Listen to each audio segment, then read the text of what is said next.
চাঁদা তোলার অভিযোগে এক শ্রমিক নেতাকে গণধোলাই। বটতলা ই রিকশা শ্রমিকরা তাকে পাকড়াও করে পূর্ব থানার পুলিশের হাতে তুলে দেয়। রবিবার দুপুরে রূপক বিশ্বাস নামে এক ই রিকশা শ্রমিককে পাকড়াও করে হাত বেঁধে বটতলা থেকে গ্রেপ্তার করে পায়ে হাঁটিয়ে মোটর স্ট্যান্ডে নিয়ে আসেন রাষ্ট্রবাদী শ্রমিকেরা। তাদের অভিযোগ, দীর্ঘদিন ধরেই রূপক বিশ্বাস ই রিকশা শ্রমিকদের কাছ থেকে তোলা আদায় করে চলেছে। এই অভিযোগে তাকে পাকড়াও করে গণধোলাই দিয়ে পুলিশের হাতে তুলে দেয়।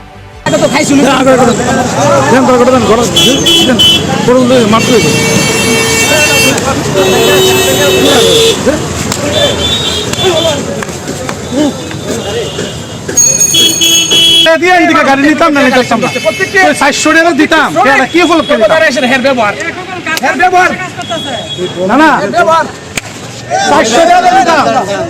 ই রিকশা শ্রমিক সংঘের পশ্চিম জেলার সম্পাদক লিটন পাল অভিযোগ করেন, দীর্ঘদিন ধরেই রূপক বিশ্বাস শ্রমিকদের কাছ থেকে তোলা আদায় করে চলেছে। কোনো শ্রমিক যদি চাঁদা দিতে আপত্তি জানায় তাহলে তার ই রিকশার চাবি নিয়ে যাচ্ছে, এরপর তার কাছ থেকে 400-500 টাকা আদায় করছে। রাষ্ট্রবাদী শ্রমিক নেতার অভিযোগ, রূপক বিশ্বাস একা এই তোলা আদায় করছে এমনটা নয়, তার সঙ্গে বড় বেশ কিছু মাথা রয়েছে। তাদের নাম ধাম আসলে তাদের বিরুদ্ধেও ব্যবস্থা নেওয়া হবে।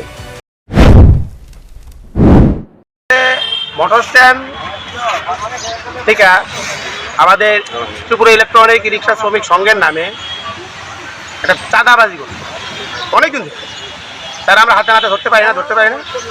এখন প্রমাণ সহ আমরা তারা ধরছি, ধরে আনার পরে আমরা এখন থানায় দিছি। তার নাম আমরা কেস দিই। কি নাম?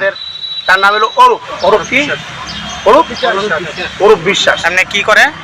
টমটমি চালায়, রিক্সা চালায়। বাড়ি কোথায়? বাড়ি আগরতলাই। আগরতলা। আচ্ছা। হ্যাঁ, চাঁদাবাজি করে বলতে কি, যদি চাঁদা না দেয়, শ্রমিক যদি টাকা না দেয়, 500 চায়, 1000 টাকা চায়, যদি না দেয় গাড়ির চাবি নিয়ে যায় এবং গাড়ি আটকায় রাখে। যেমন তার জমিদারি চলছে, CI2 সিস্টেম মতো কাজ করতেছে। আমরা জানি যে CI2 আমরা এখন নাই, আমরা ভারতীয় মজদুর সঙ্গে আছি, আমাদের কালচারের সঙ্গে ওদের কালচার মিলে না। আমরা ত্রিপুরাতে আমরা চাই আমরা সভ্য ত্রিপুরা করাই। এই সমস্ত চাঁদাবাজি, জুলুমবাজি আমরা এগুলো চাই না।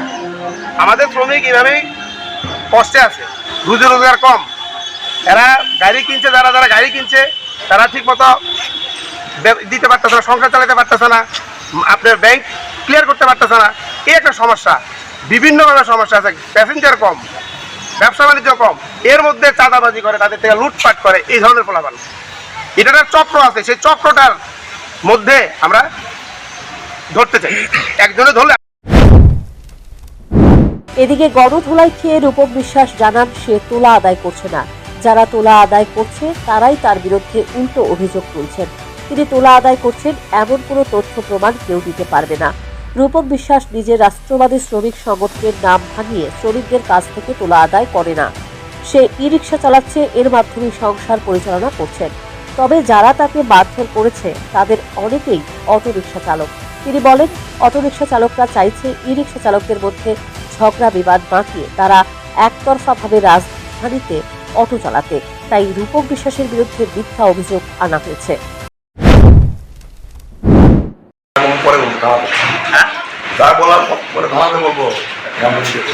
তোমার বলে তারা হাতে নাতে ধরছে? আচ্ছা, সবাই মিললে বলে আমি তোমার এখানে থানা ধরে আনছে, তুমি কি করবা? তোমার এই আচ্ছা, তুমি কি মানুষের থেকে তুমি কি চাঁদা তুলছো না? কি করো তুমি?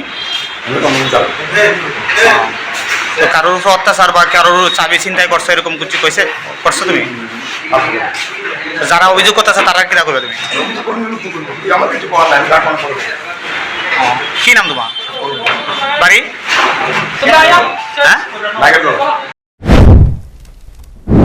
ই রিকশা শ্রমিক সংগঠনের এক নেতাকে মারধরের ঘটনাকে কেন্দ্র করে রাষ্ট্রবাদী সংগঠনের শ্রমিকদের মধ্যে প্রশ্ন উঠেছে, যদি রূপক বিশ্বাস তোলা আদায় করে থাকে তাহলে তার বিরুদ্ধে আগে কেন ব্যবস্থা নেওয়া হয়নি? এখন কেন তার বিরুদ্ধে এই ধরনের মিথ্যা অভিযোগ করছেন? Bureau report, news prime Tripura.